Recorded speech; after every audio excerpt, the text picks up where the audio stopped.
Communication இப்ப இருக்கிற modern technical வேர்ல்ட்ல ரொம்ப ரொம்ப முக்கியமான விஷயம். என் ஸ்கூல் பிரின்சிபல் அடிக்கடி சொல்லுவாங்க அவங்க எப்படி இங்கிலீஷ் கத்துக்க ஆரம்பிச்சாங்கன்ட்டு. ஸோ அவங்க ஸ்கூல் படிக்கிறப்ப அவங்க அப்பா வந்து ஸ்நாக்ஸ் வாங்கிட்டு வருவாங்க. அந்த ஸ்நாக்ஸை வந்து அந்த டைம்ல ஒரு இங்கிலீஷ் பேப்பர்ஸ்ல தான் கட்டிக்க தந்துட்டு இருந்திருக்காங்க.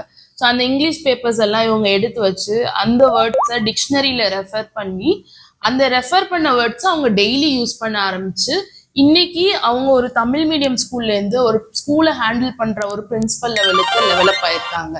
பட் அவங்க இன்னொரு நல்ல விஷயம் பண்ணாங்க. அது எங்களுக்கு எங்க ஹெல்ப் ஆச்சுன்னா, பிளாக் போர்ட்ல number of present number of absent மேல எழுதியிருப்பாங்க.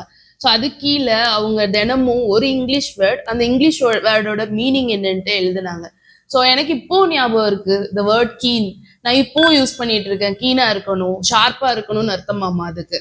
ஸோ அந்த குட்டி குட்டி லேர்னிங்ஸ் தான் நம்ம கம்யூனிகேஷனை கண்டிப்பா க்ரூம் பண்ணும். அவங்க பீரியட்ல it's only few ways to groom the communication. But இப்போதான் நமக்கு நிறைய மெத்தட்ஸ் இருக்கு. இன்னும் சிம்பிளா சொல்லணும்னா other languages movies with subtitles பாருங்க, இல்ல இங்கிலீஷ் மூவிஸ் பாருங்க.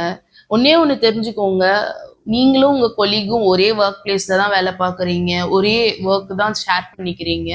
பட் ப்ரொமோஷன்ஸ் வரும்போது அவங்களுக்கு தான் ஏ ரேட்டிங் போகும்போது உங்களுக்கு இல்லை.